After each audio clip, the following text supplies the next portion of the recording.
Hey there! Did you know Baker's always gives you savings and rewards on top of our lower-than-low prices? And when you download the Baker's app, you'll enjoy over $500 in savings every week with digital coupons. And don't forget fuel points to help you save up to $1 per gallon at the pump. Want to save even more? With a Boost membership, you'll get double fuel points and free delivery. So shop and save big at Baker's today. Baker's, fresh for everyone. Savings may vary by state. Restrictions apply. See site for details. Hey guys, it is Ryan. I'm not sure if you know this about me, but I'm a bit of a fun fanatic when I can. I like to work, but I like fun too. It's a thing. And now the truth is out there. I can tell you about my favorite place to have fun. Chumba Casino. They have hundreds of social casino style games to choose from with new games released each week. You can play for free anytime, anywhere. And each day brings a new chance to collect daily bonuses. So join me in the fun. Sign up now at ChumbaCasino.com. No purchase necessary. VGW Group. Void where prohibited by law. See terms and conditions. 18+. This is a hardcore grind interview with the fantabulous actress, influencer, artist, and creator, Marcinée France. Yes.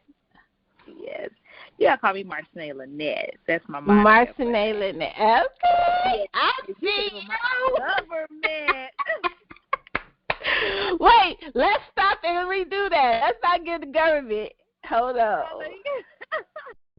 This is a hardcore grind interview with the fantabulous actress, influencer, creator, writer. There's so much that is attached, so many hats that she wears, the fabulous Marcinée Lynette. Welcome. And then, of course, my dog kills the whole ambiance. Like, listen, my dog sitting on the couch scared. He like, listen, she got them things on her head. I'm just going to sit here and I ain't going to say nothing. I'm like, I just knew I had this all together. I put out the room and everything, but it's okay. We can enjoy a live soundtrack. It is okay. He got to be like, I'm here too. Yes. I'm part of her team. She is, but she's part of the gram. Like, she get more likes than I do. And I'm like, well, dang, doggy. Like, you know that. Absolutely. You know, a lot of times, and we've asked, you've been on Let's Chat before, so you've been on our show many times. This is my newest platform attached to my magazine, Hardcore Grind magazine. But I always like to ask about a goal moment, right? Because a goal moment is really when thought and execution come together. We're really mindful about how other people do things. But when it comes to ourselves, we deal in lack a little bit. We're fearful sometimes. We don't step out right away. So God got to knock on the door a couple times to be like, excuse me, what was your goal moment like when you were like, I'm just about to do this? Wow, that's a good one. I know initially when I first had that goal moment, you're right, I didn't move. I was more so like, oh, it's not time. You know, I just had and transparent, I had just had my daughter. This was back in 2006, and I knew that I really wanted to be in the industry. It's just that I figured I couldn't do that with a baby. So I took my time. I said, well, by the time she turns 5, I'm going to be ready to go. I was working for a company, a tech company, and they were doing layoffs. And I was like, oh, man, you know, like, if you didn't need a moment or confirmation, this is one of them, like, just do it. And so when I had gotten the pink slip, I didn't tell anybody this. You're the first person to hear this story. When I had gotten the pink slip that I was being laid off, you know, I sat down and I was like, okay, so now what am I going to do? And I just remember watching TV, and somebody sent me a message like, is this you on TV? And I was like, I'm not doing no TV stuff. That's not me. Like, nah, that's not me. But then at that moment, it clicked, and I said, it's time to do it. It's time to go ahead and just take that leap of faith and just go ahead and do it. And I did. So my very first month out, I got an agent.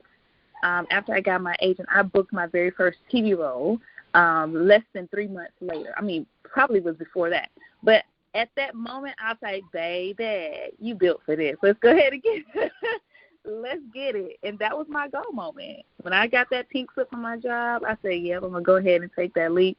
Somebody said, you on TV? No, that's not me, but that's God saying that's where I'm supposed to be. I know that's right. But what really attracted you to become an actress? If it was left for my parents to tell that story, they would say it was immediate for me the minute I can talk, or my actions in the career. Mom said I would just always entertain myself with my favorite Care Bear. I had this Care Bear, the green Care Bear, the Lucky Care Bear, and my father, my late father, who passed in 2018, he and I would always do blockbuster movies on the weekends. And we would go from 3 genres. We'll do scary, action, and then we'll do like a funny movie. Well, we would watch the movies from the POV as a director, and he will always point out the stuff like, this is what you're looking for. Oh, check his shirt. Oh, no, this didn't make sense. And so I learned first from my father.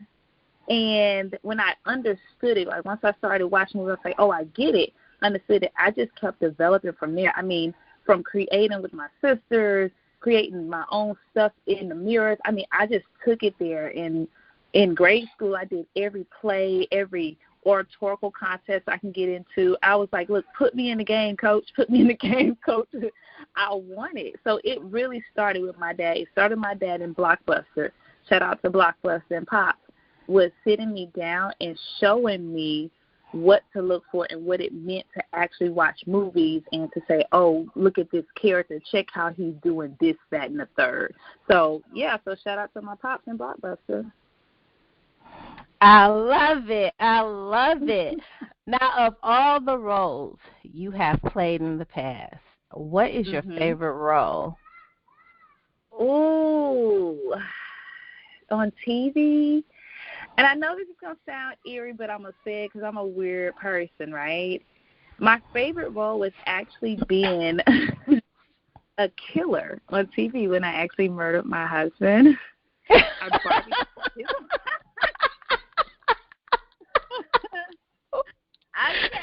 right. No way. Oh, yeah, baby. Yep. Go ahead. Listen, it be that stuff that you be like, oh, I know I would never do this in real life, but, this was so fun seeing that I actually did something. I'm like, I probably thought of 1,000 times in my head dealing with some lovers. You like, I wish I could take this Negro out of here. But I got an opportunity. It was my first role on television, my first role. And my first role coming out the gate, I'm dismembering my man's body and burning him and hiding him in the freaking desert. And I thought that was the most entertaining thing I've ever done. And to act like I didn't do it, like I went the entire show like, no, I ain't really do that. That's crazy. And I was like, I'm really crazy. And I think I like it. And so that's my favorite. That was my favorite. Man, the way you said barbecue. I'm here for it. Man, I barbecued him. And then it's crazy because, listen, check this out. I'm in the grocery store, and apparently someone saw the episode, and they was looking at me strange. I was like, why is this lady looking at me like that? And the lady asked me, did I do it for real? And I'm just like, what are you talking about? And she was like, did you really kill your husband and get away with it? And I was like, that was a character. That lady went to jail. Like, that's not me. That was TV, babe. TV. But then again, think about it. You're like, listen, if it was real life and that really happened, I'm like, I would think I'm so cool. Because I'm like, yeah, I really did that and I got away with it. Like, wow, this is crazy. Like, who does that? And I thought that I would never do anything like that. That was the show Fatal Attraction where I played Exandia Salato. And it's a real story, but I'm like, man, to be able to, I know it sounds crazy, but I'm going to say it anyway because I really don't care. But to be able to do some stuff like that and be like, oh, you really portray a psychopath. And that's when I knew, oh, I got the chops. I can pull this off. I think I'm going to be dope at this. It's going to be great for me. I love it. Now, you do so much. You do so much on and off the screen. Because you dope in real life. I know you in real life, so I know that you are dope in real life. I received that. How does your creativity flow? And how do you prevent burning out? And I think that's such a true question, especially after COVID. COVID really helped me go inside. So I'm really big on meditation and prayer and my relationship with God. And I say relationship versus religion because it took me a while to get there. And I realized that once I understood and I knew, I was aware, I acknowledged who God was and who I was in him, I took the lid off. You know what I mean? I took off what I thought I could do versus what God was doing in my life. And that's how my creativity just comes. Man, I can be laying here and I get the zaniest ideas, the most beautiful ideas, and I'm writing it down. Like, I could just go for hours and hours and hours after meditation, after prayer. I didn't get in the Word of God. And then people. I'm a people watcher. I freaking love people. So everything about humanity inspires me, and it just makes me I go crazy. And the way that I don't burn out is that I have some hard-ass boundaries with myself, with my work, with my family, with lovers, with my child. I set boundaries with everybody. And I'm very clear. And I tell them all the time, I'll never cancel on myself. I'm always going to come first in my life because the God in me, if God is first and it's me, then we first. We doing this together. Then the rest of you guys got to fall into play. So I don't burn out because, one, I ain't chasing shit. Okay. I'm not chasing a single thing. And number two, I understand who I am and what I'm called to do, so it comes easy for me. Three, I have an amazing support system, starting again with myself and my relationship with God. My family is super freaking fantastical. And four, and I've really built a network of people around me as far as professionally that I have great mentors. And then I have people that really believe in me and that support me and really want to see my dreams come true. So that burnout doesn't happen because I have a nice balance. I have a great balance between every area of my life. That's financially, relationally, all that stuff. I have a good balance. I love it. Now, you've been being an actress. You've been doing this for so long. What was the most defining moment in your career? The most defining moment for me was, and again, this is all, it sort of happened during COVID.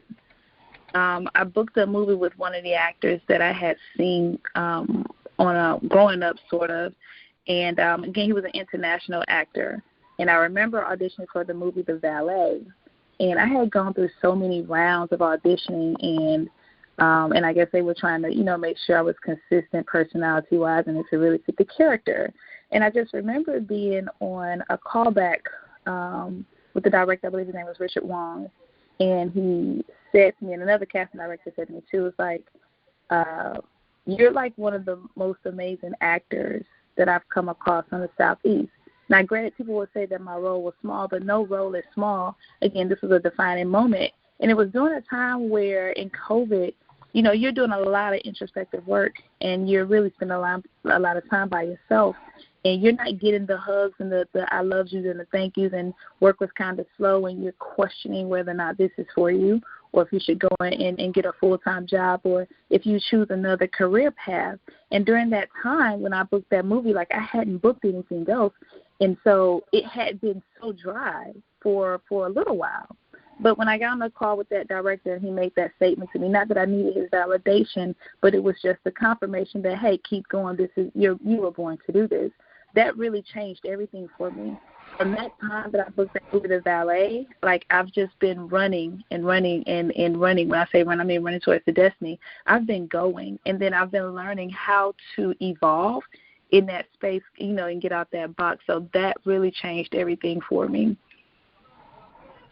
I love it. Now, there's a high cost to pursuing and pulling your vision together. Who has been your biggest support system throughout this journey? Ooh. And she doesn't even know it. But my daughter, with her rawness and her truth, and the fact that it may not always be, Mommy, you got this, Mommy, you got, how people constantly talking to you. She's not like that. it's just that when she comes into the room and she sees me working, like the smile on her face, she wants to know about the scripts and she wants to give me her opinion. Oh no, mommy, it should be like this. And I mean, she's keeping it 100. Like, why you sound like that? And I'm like, shut up, you know. But she's all in the space with me. I remember when she was probably about 7 or 8, I used to have her tape my auditions with me, right? And show her how to work the camera and tell her how to frame me. And that my baby did that with me. And so she's 16 now. She'll be 17 in December. And to see her, now she don't care to do this. She ain't trying to do this on her own person. She's like, nah, that's all you. But every time she always say, it's okay, mommy, keep going. It's okay, mommy, keep going. You got it. She's like, no, mom, you got it. You got it. We gonna be this. And she's forever. She dreams so big. When I don't see it, she's constantly reminding me that it's happening. When I don't believe that shit, she come in and she'll say something like, Mama, how your auditions going? I'm like, oh, okay, they going good. But, you know, that's my baby. And she's just 16. She has no idea what she does for me. But it is so heartfelt and warming and loving, and I absolutely adore her. Hello, it is Ryan, and I was on a flight the other day playing one of my favorite social spin slot games on ChumbaCasino.com. I looked over at the person sitting next to me, and you know what they were doing? They were also playing Chumba Casino. Coincidence? I think not. Everybody's loving having fun with it. Chumba Casino is home to hundreds of casino-style games that you can play for free anytime, anywhere, even at 30,000 feet. So sign up now at ChumbaCasino.com to claim your free welcome bonus. That's ChumbaCasino.com and live the Chumba life. No purchase necessary. VGW. Void where prohibited by law. See terms and conditions. 18+. I love it. I love it. Like, listen, because your kids, when you are a single parent, kids, that's your right hand. Let me tell you, that's your right hand, your left hand. When I first started doing anything, I was promoting for authors. And I had to promote on social media, but I also was doing other stuff. Listen, I had my son promoting. He'd be like, Ma, how many I got to do today? But he would do it. Right. He'd be like, okay. And he watched. He's 21 now. He watched. He'll be like, okay, Ma, you got this? Okay. And it excites him. You know, I love that he loves to see me do me, you know, and that makes him happy. That's right. Hey, 21, my God, time went by so fast. I know. When you met him, he was in 10th grade when you met him. Yes. Yes. You gotta go to 21. My goodness. And see, the biggest thing and the biggest difference now is everything is a learning experience. You know, I got divorced. My son is 21. Not only do I, and I have this big, huge vision, I have to learn how to go from mothering to nurturing. And so it's two different things. Mothering, you're doing it for them. You're like, okay, I got it. Let's go. Come on. And nurturing is a different process. You're still pouring into them, but you're doing it in a way that makes them do for themselves.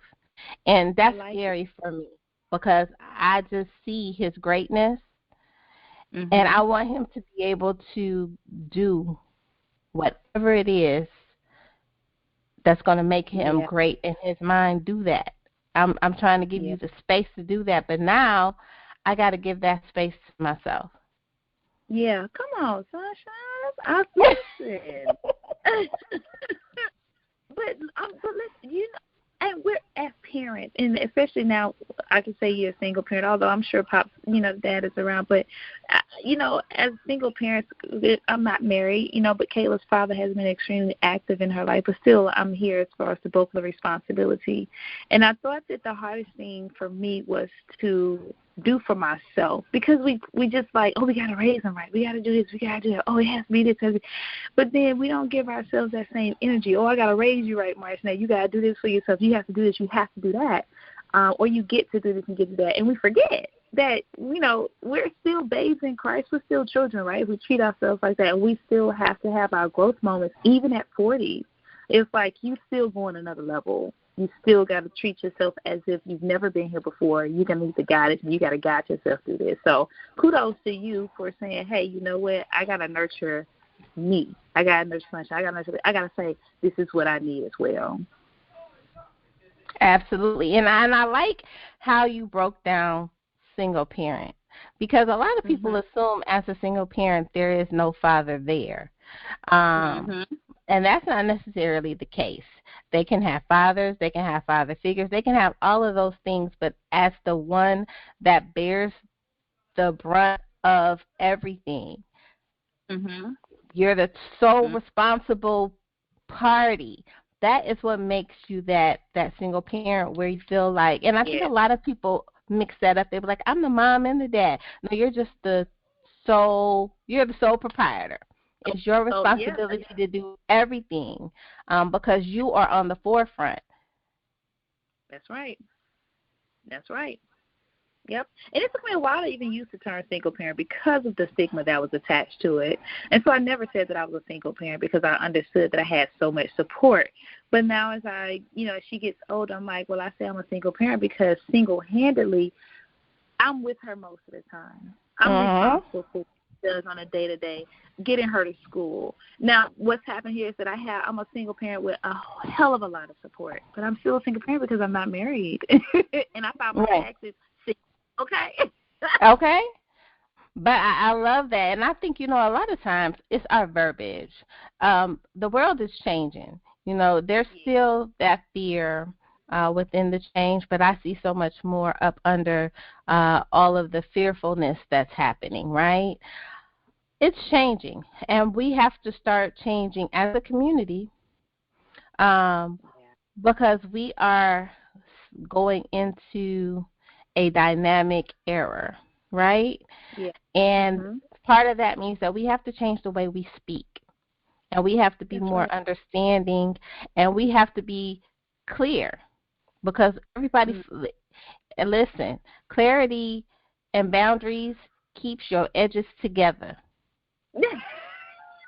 Yeah, they do. Keep them right on together. Listen, keeps them together. I still got edges, and you're right.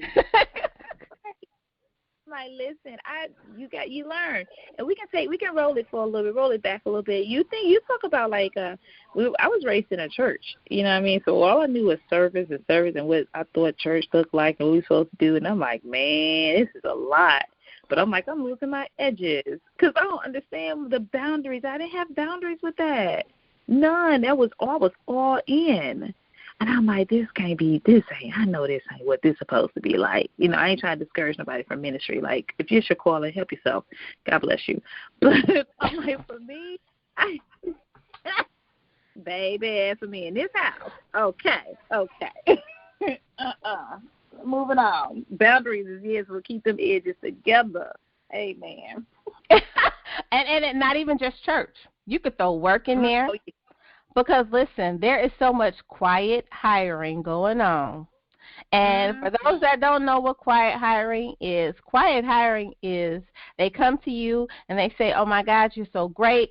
We want you to do this, that, and the other, whether it's just added to whatever you do. And it's like people get excited, like, yeah, but there's no pay increase.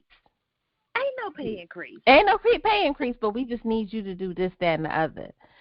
So, and that's the era that corporations are in to help with their shift from COVID. Everybody had to do a shift from COVID.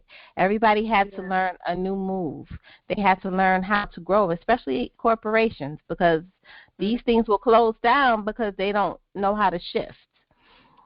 So you got to know, not just with your going to church practice, everything, including work.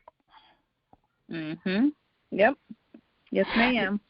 Now, do you feel there is a struggle with being a Christian in Hollywood? No. Not initially. I think I would. Well, let me pause. I'll run it back. I would have said yes had you asked me maybe about 5 years ago. I'm saying no today because, again, I took the time out to really understand and get to know who God is and who I was. Yes, I found myself saying no to a few projects because I didn't feel like that represented Christ. I felt like that's not what the church stands for. And that was doing things out of fear and judgment. And then there are certain things that I wouldn't watch because I'm, oh, no. But they'll say, you got to protect and guard your mind. When I understood when I understood it all, I let it go. So as of today, absolutely not. Now, I will say there's some things I won't do because it doesn't go along with the brand. But as far as Christianity and the industry, now we know the industry got its devilish things happening with it. So does the church. And so does your workplace. And so does your relationship. They all go hand in hand. But I will say this, and this is for anyone that's listening that is getting into the industry or is at a transition in your life where you're going to another level. I will say that it is important for you to know who you are and to also know what your boundaries are and what you will and will not do. And that's morally, religiously, spiritually, however you want to set it that makes it work for yourself. You need to know who you are because it will take you to a place that's very dark. And I've had dark moments, and I've had those moments where people say, hey, I want to help you do something. Next thing you know, they're trying to get the pine cheese. You get what I'm saying? Mm-hmm. So you get into a role, and it's like this wasn't in this role when you first wrote it, when I took the role. Now you want me to do something else. You got to say, hey, you're okay with separating the character from your actual character, the person that you really are, and know how to separate and really, when you get into that space, you got to develop rituals and practices, discipline practices with yourself in order to survive this. Absolutely. And I love it because you can believe in Christ anywhere. You can believe in God anywhere, in any season, in any motion, because in any industry, because it's not the industry you're in, it's how you move and why you in it. It's not where you're at, it's what you're doing while you there. It's your motives. Right. You know what I'm saying? And we have to start moving with intent and purpose in everything, including relationships. What is your intent? What is your purpose? And that's how I feel.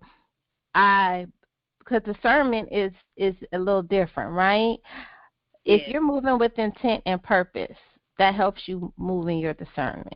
Because you know that if I'm connecting myself with you, I got to know your intent and purpose, not with me, but in life. What is your intent and purpose with life? Because if your life and my life don't line up, there's nothing we could do. Because we do two totally different things, and you're going to take me off track. That's right. That's right. In any space that I get into or any role that I do, I always acknowledge God. First, I'm saying thank you for the opportunity. Secondly, I say, is this what I want to do? And I listen to my spirit. If I'm not feeling an audition, I ain't going to do it because it's something about it that's keeping me away from it. I don't feel it. And my agents are very clear about our relationship where I'm like, nope, not this one. And it's not necessarily a content. It could be something else that my spirit is picking up that God is showing me. That's how in tune I am. And because for me, people say, oh, why are you not doing, this movie was out. You didn't do that. I wasn't called to that movie. I don't have to do everything. Everything is not for me. I don't care what the message was, it's not for me. But I've learned throughout the process that it doesn't matter. I'm going to keep God in the mix. So I'm going to ask myself, hey, listen, is this what I'm supposed to be doing? Is this for me? I'm asking everything. I want to know. Because if not, you find yourself going down a rabbit hole. You find yourself in space and you're like, listen, I ain't planning to be here. But at the end of the day, I also want to tell people that sometimes God will place you into something that you did not think you're supposed to be in because there's something that you're supposed to do in there for someone else. So it's not always about us. Absolutely. And you know what? I'm about to tell a little story. Okay. I did an anthology. And so it just so happens that The anthology was called The Breaking Point. And so we were doing a press tour, right? And we went on Ken Jacobs' show. And it just so happened she was running a little behind. And she was like, hold on, Les is, I'm still talking to Les. It'll just be a minute. I'm thinking, like, who is Les? And when are we supposed to be here at? I'm like, okay. Child, she was talking to Les Brown. And he was endorsing the book. And when she said it, the creator of the anthology, I could feel her praise, like in that moment, right? So Les Brown gets on the call and he wants to talk to everybody. It was just me and her. My phone, my mic didn't work. I get on StreamYard all the time. I use Stream. There should be no reason. My mic did not work. And I have to say in that moment, this was not my moment. This was two things. This was her moment that I was a part of. This is God giving her what she's been praying for. But he's also showing me what I have to look forward to. It's not there yet. It's not my time. But I just want you to know I got you. But it's her time, and you part of this moment for her. Yeah. Yeah, and that's big. That's maturity. You know what I mean? A lot of times we'll shut it down. Like, we got to start. Let's come back in. Let's go back here. I was like, listen, all you need is one little sign that's showing you just be okay with the moment. Like, a lot of people try to recreate so it can fit them. And that was maturity. That was a spiritual maturity for you to know, like, this ain't even got nothing to do with me. This ain't for me. This for her. So this ain't my business. I'm just here. Okay, round two. Name something that's not boring. A laundry? Ooh, a book club. Computer solitaire, huh? Ah, sorry, we were looking for Chumba Casino. That's right, ChumbaCasino.com has over 100 casino-style games. Join today and play for free for your chance to redeem some serious prizes. ChumbaCasino.com. No purchase necessary. Void where prohibited by law. 18 plus. Terms and conditions apply. See website for details. It is Ryan here, and I have a question for you. What do you do when you win? Like, are you a fist pumper, a woohooer, a hand clapper, a high fiver? I kind of like the high five, but if you want to hone in on those winning moves, check out Chumba Casino. At ChumbaCasino.com, choose from hundreds of social casino-style games for your chance to redeem serious cash prizes. There are new game releases weekly, plus free daily bonuses, so don't wait. Start having the most fun ever at ChumbaCasino.com. No purchase necessary. VGW. Void where prohibited by law. See terms and conditions. 18 plus. But it's true. And, you know, that's child, let me tell you. God, my new thing is don't let him tell you twice. Do not let him tell you twice. Right. That's a good one. You said you speaking the word today now. Now, but listen now. If you could change anything about the industry, what would it be and why? Oh, we ain't got enough time.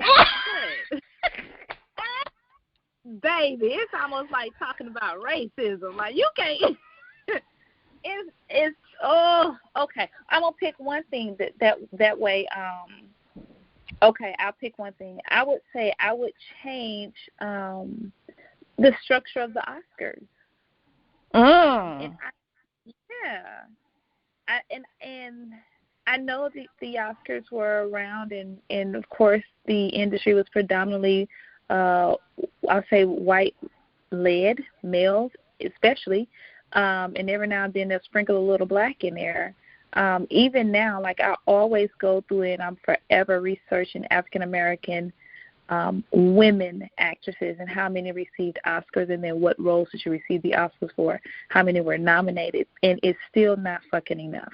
It is not enough. It's just not, and not that we need it, but I just feel like at some point, when are you guys going to stop and really honor the work that we do? And I say we, because I'm going to get one of my Oscars. I'm clear about that. But I'm talking about the people that went before me. And I know they'll say they don't need it and it's why. I'm like, I understand you don't need an award to validate your presence or your existence in this industry, but it's about respect. Put some respect on these people's names. Give them their flowers and stop overlooking. If I could change one thing, that's what I would change. I would change the structure of the Oscars and how they're chosen.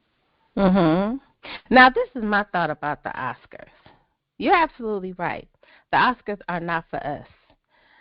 You know what I'm saying? When Angela Bassett didn't get that Oscar, but you saw her poise, she was like, honey, I'm here to promote because I got this movie coming up. I got this show coming up. I need them to see me. I'm here. They ain't got to give me an Oscar because this is a promotional tour. I'm shaking hands and kissing babies at this point in time. But the Oscars are not for us. They've been for Hollywood, but Hollywood to an extent, right? And I definitely agree with Tyler Perry when we said stop waiting for us to sit at somebody else's table and create our own table, because when you start creating your own table, folks going to be knocking on your door with their wallets in their hand because they want to sit with y'all. I'm trying to come to the cookout. You know what I'm saying? We trying to come over here with y'all. Just how Will Smith, after he did the slap, everybody was talking all that smack about how he was over and da-da-da-da-da, all to the left and all to the right. That man went to Bollywood. He sure did. He did another movie, came back with an Oscar. Stop playing with him. The whole thing that I see is that, again, we talk about everybody having their moments. However we judge it, is we're going to judge it whether it's good or bad, because that's just the human nature of us. But you got to be able to recognize your moment. And that's why I say, we may not, be filling the Oscars up and overflowing the Oscars with African Americans, whatever, but we are still doing excellent work, and we still know who we are. We still know who we are. And the fact that if you don't, that's why I went back to say, if you don't know who you are, you lost. If Will Smith wasn't clear about whatever happened between him and Chris Rock and his wife, and he got his own personal stuff happening, he just happened to display it in a very Will Smith way. And it's okay, because I think if we was on the street, that stuff would happen on the streets, and it is what it is. Everybody has their moment. It wasn't a good moment, but it was a moment. Okay.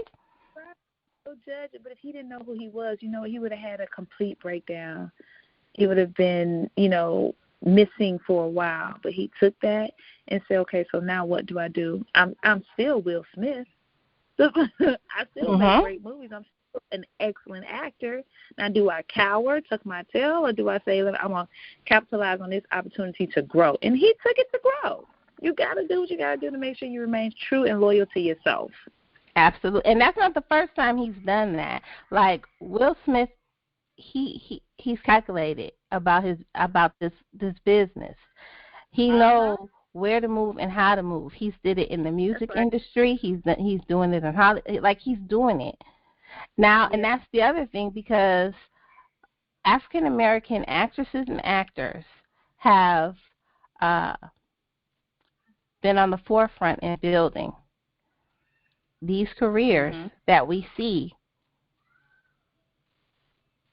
Like, they have been there in the trenches making these movies and shows better without and being overlooked in the process.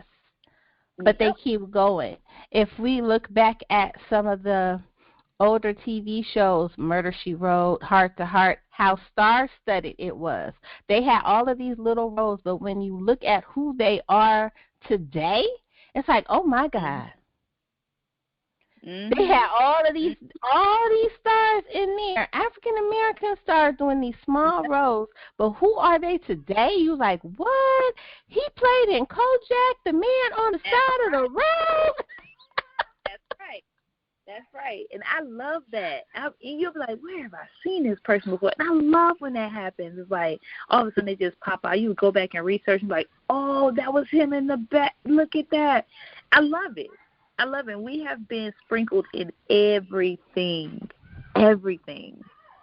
Now, we just got to do a better job of celebrating them, you know? Absolutely. You're absolutely right about that. Now, I'm talking about culture-wise. okay, exactly. Now, with that thought, what advice do you have for aspiring actors or actresses? Ooh, I think this may be the theme of this interview because it rang so true for me. I don't believe I fully appreciated my craft, my talent, and the fact that I am the gift until I knew who I was. And I say this to every person coming up. It is so easy to be a chameleon. It's so easy to follow a trend or to try to play get like me when you see someone on the rise. But I'm asking you to remain. My niece is not there. Niecy, give Auntie a minute, baby. Okay, I love you. Okay, that's my favorite baby. I ask people to truly know who they are and stay true to it. Your beautiful, authentic self. I don't care if somebody criticized you, bullied you, coming up, they bullied you because they were jealous. They talk about you because you're doing something that they are too afraid to do. They coming at your neck because they're afraid to say what you've been saying this whole time. Remain true to who you are and always keep yourself first. You are good enough. Shit, you better than that. You just have to believe that. And your true, authentic self is exactly what they're looking for. When Hollywood sends out a casting notice, they don't know what they're looking for until they meet you. And that's what I had to learn. That's what I hold true to, and I kill it every time. I love it. I love it. Now, what is the vision that you have for you and your brand as well as your career? You said it best when you opened up, is the brand ambassador. I'm a content creator. I'm already developing curriculum for students, and I do what we call at-risk help or activities and mentoring for nonprofit organizations. So I'm developing curriculum now so that it's inside of spaces where creative arts or performing arts is no longer there.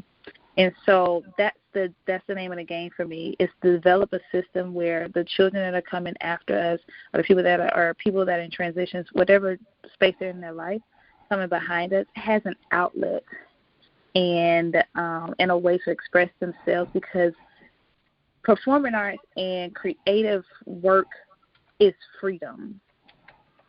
And if we're taking away the freedom to be who you are, they're going to be like AIs and robots, which is what the holistic plan is in the freaking United States.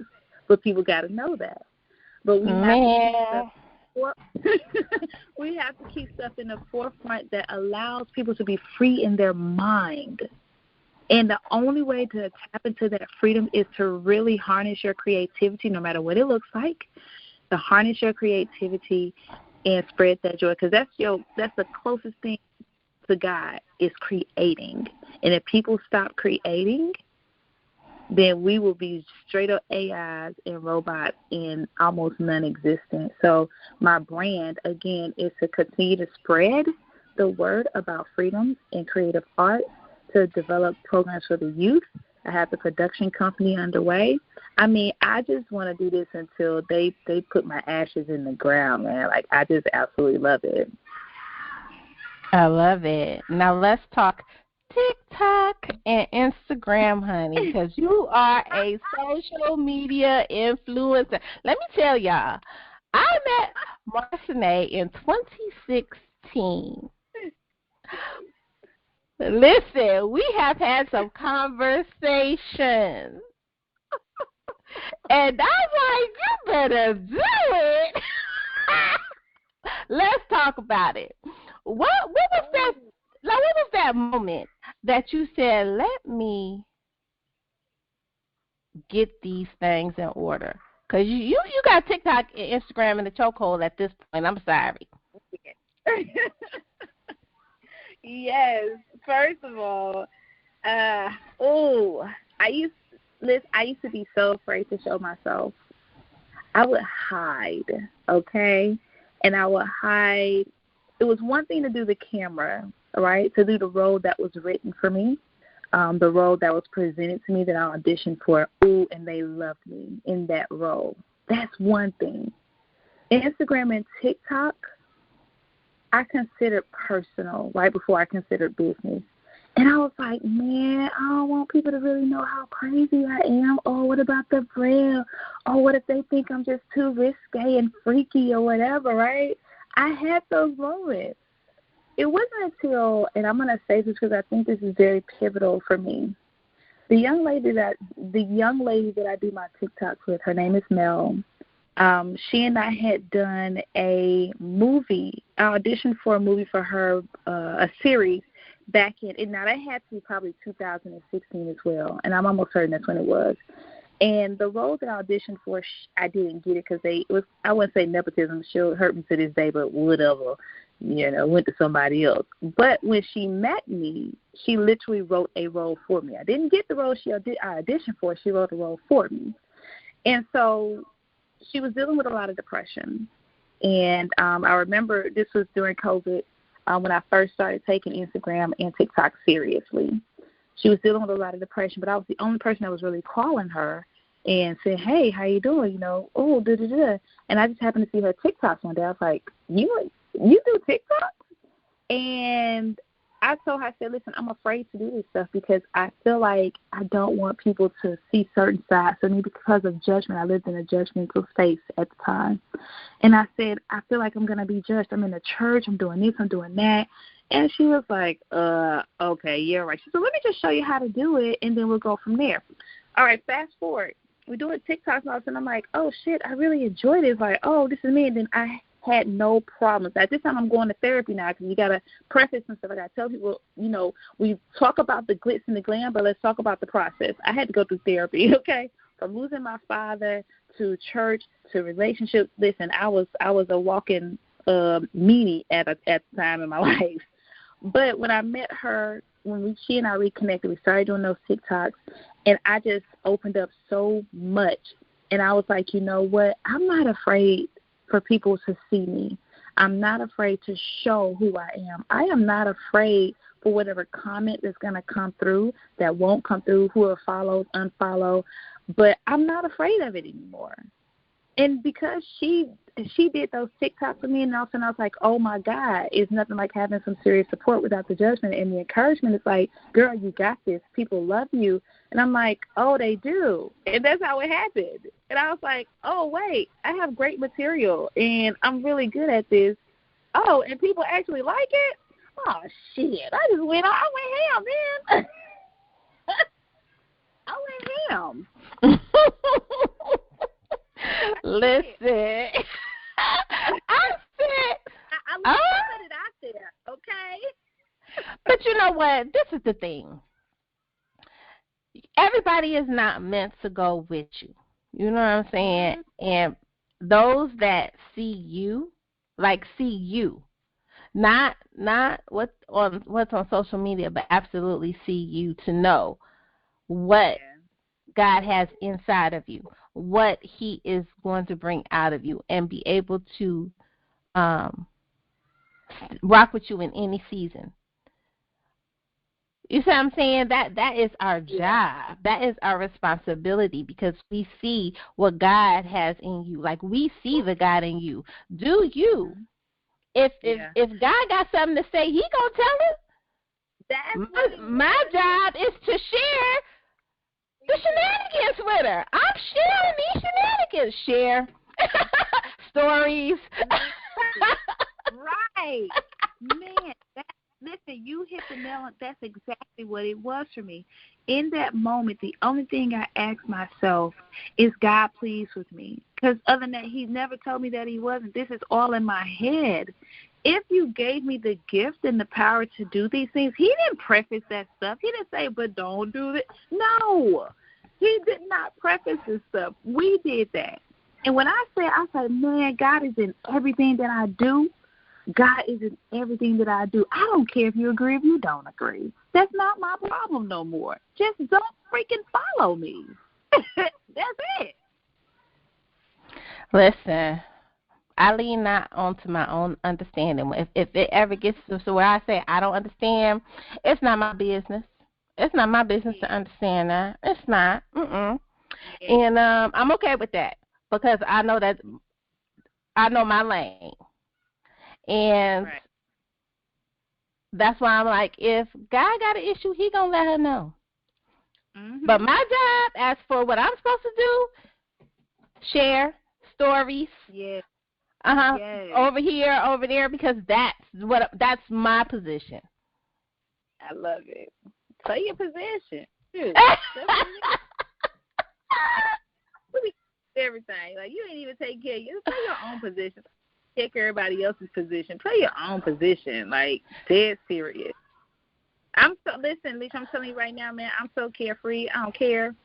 I have really gotten into a space of, like, all I care about is whether or not I'm utilizing what God gave me and whether or not my conversations with him are still 100. And I can still go to God no matter what position, no matter how I'm feeling. I'm going to tell him, like, oh, this is what's going on with me. Like, and I trust him enough to know that he always answers me immediately. I ain't got to worry about that stuff. I don't worry about that. I love him so much. There's nothing anybody can walk up and be like, God told me to tell you, okay, baby. He already told me, so thank you so much. I appreciate you, though. Okay. I'm clear about my communication with him. And you know what? I hate that. I hate to use the word hate. Don't tell me God said. You see what I'm saying? Because if God, first of all, if you hear God talking, make sure he's not talking to you first, sweetie. Right. And that's just being honest. Because if he is, now there are people that are prophetic, where they are speaking into people. And it's no particular person. Sometimes it is, sometimes it's not. So I'm not saying that we don't have people that are prophetic that are like, listen, this is what I see. I see this in you. I see this on you. But not you woke up in the morning and some guy told me. No. Make sure he wasn't talking to you first. You woke up. He talks to you and you're resting. You were resting. I was already up. He talked to me yesterday. Now, if he's talking to you today and he talked to me yesterday, I think that might be for you, sis. I had to stop myself on that. I used to do that crap, man, because I was running from my own stuff. I would go and tell people God said, but really, that messes with me. I'm like, here I go being extra. Nick, stop being extra. Leave these people alone. Go tell yourself. So, yep, that was my call to myself. Stop bothering people about stuff that you know you should be doing yourself. Stop trying to over-encourage people on stuff that you should be doing yourself. And you feel like you're going to live your life vicariously through those people. You're going to look up one day, and guess what they're doing? They're doing exactly what you supposed to be doing or you were called to do, and you watching them because you're too scared to speak that life into yourself and believe that word for yourself. So you want to go and over-encourage other people. Leave people alone, man. Handle you. And let God talk. If they had a relationship with God, let them get that information. If you call to it, be called to it. But the thing we lack the most is discipline with ourselves. Stop bothering people and handle your business.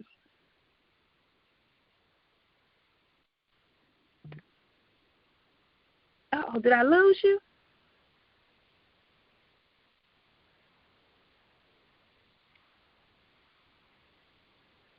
Are you here? Are you on mute?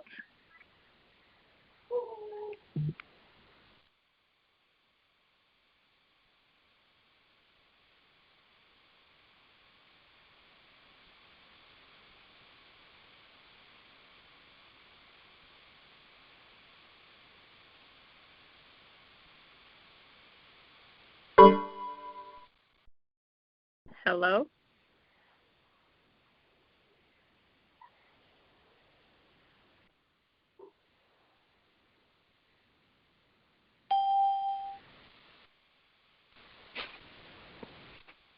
Lissha.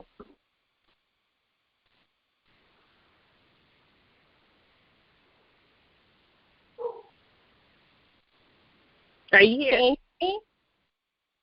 I'm not FaceTime me. I'm not doing with your text messages. Press record button. Listen. I said, you know what? God was saying, okay, y'all doing too much. Right. He said, leave these pockets alone. He said, y'all doing too much. He told you your business.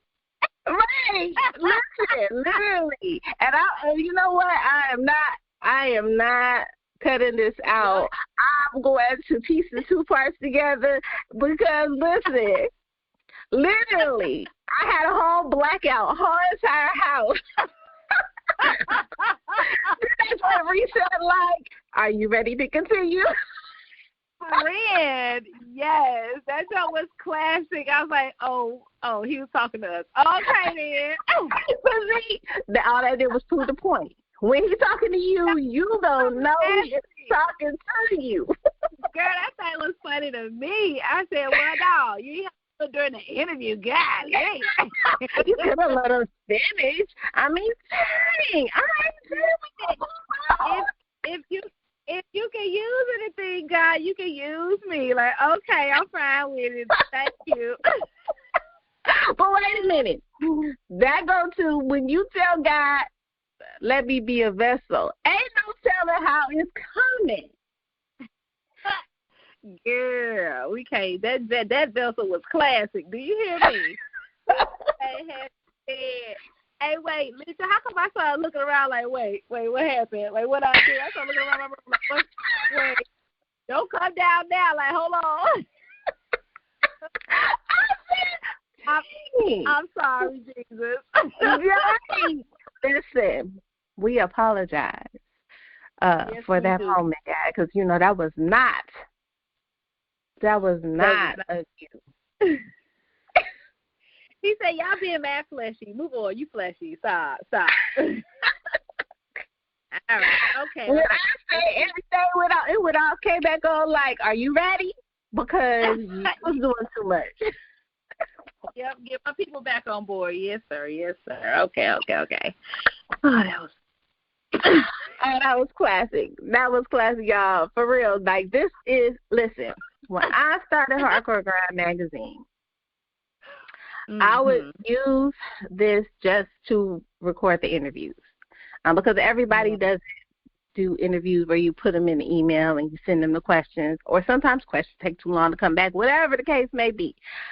And then some of the conversations I was having, I was like, man, folks got to hear this. That's what made me put it on publish it.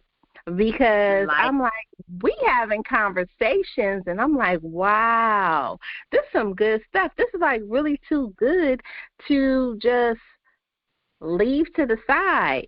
Because I transcribed the interview, and I just take out what I need to fill in the questions and keep it moving. But so much was left behind that I'm like, these are like raw.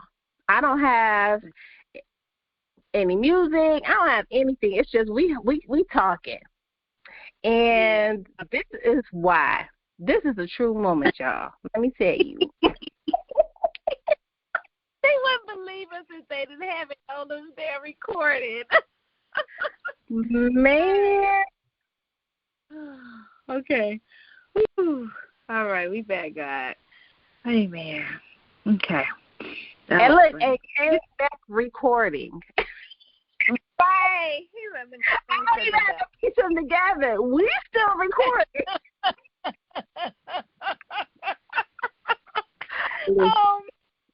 Listen, if y'all didn't know that it was real, and we are a true testimony, okay? This was a true testament to how powerful God will be in a space. Now, I don't underestimate the God we serve now. That was good. That was good. Right. That was good. Now, with everything you have going on, what is next? What is next? Okay, so I'm actually in the process of writing a book. I have a visual concept piece that we're actually doing between now and August. And then there's also a feature film that we're working on. We just did the short last year called As Above, So Below with Kobe Frey. We wrote and co-directed together. And so we're finishing that up, but that is just our what we call a proof of concept so that we can get the funding for the film this year to finish doing the feature. So that's in the works. The other things, I have a couple of short films that I produced that will be coming out. They're actually in festivals right now, so we can't show them, but I've been doing an amazing job behind the scenes as well. Again, we talked about doing the curriculum for the youth. I'm actually working on that along with building a production company. But on the forefront is the brand ambassador, the influencer, the content creation that's happening right now, which I absolutely loved. Spending more time with my family. And shoot, I'm looking to get married in the next couple of, I would say a year or so. So that's a beautiful thing that's on the horizon. So I'm super excited though. Yeah. So yeah. Okay. I'm there. Yes. Mm-hmm. Yes. Look how you just invite yourself. Oh, no, yep, I'm there. Right, Maria. You will be there. Don't you worry about that. That's right. You are invited. Yes. I'm so excited for you. I'm so proud of you. I thank you for sharing your time, your space, and your energy. I want you to shout out all of your social media, anything you have up and coming that you want people to check out and where they can check you out. Absolutely. You guys can follow me on Facebook, Instagram. It's Marcenae Lynette. That's MarcenaeLynnette. On TikTok, I'm your Hollywood baby. You get a kid Hollywood, but I'm Fly Skater Girl as well. Follow me on all social media platforms. You can find me in the A as well. I post up and I try to hang out with people because I'm real like that. And it's such a value to be around others and to learn from others. So I'm always down to rock with you. What's coming up next is just greatness. You guys just be on the lookout. I have so many amazing projects that are coming. I promise to keep you in the loop. As long as you and I are connected, you'll always know. And I want to know what you're doing. How can I support you? How can I be a part of what you have going on, part of your success? I would love to be a part of that with you as well. So connect with me. Let's work. Let's get some things popping. I love it. I love it. Now, I appreciate you. I love you. I'm proud here. So. Yes, I love you. I'm so proud of you. Thank you. So, thank you for the opportunity. You have always been a catalyst for me and in my career, my personal life. You've always been a supporter, and you've always been a friend. So I really appreciate that, and I love you for that as well. So thank you. And if there's anything that I can do, we know we're about to get this popping. Let's do it. Let's do some work. I'm going to have to bring the book to you, too, so I think you may have to do the publishing. So great. Something. Help me out. You know what? You are the second person. See, I can keep going because this. When I say God, it's like, girl, what are you doing? Let's go. Let's go. Let's go. Mm-hmm. It's just so much. And I appreciate you. When you need me, you call me. I got you. All right. Absolutely. Thank you so much for this opportunity in this space. I love you, and blessings to Hardcore Ground. Thank you much, Boo. We'll talk to you soon. All right. Bye-bye. Okay, bye-bye.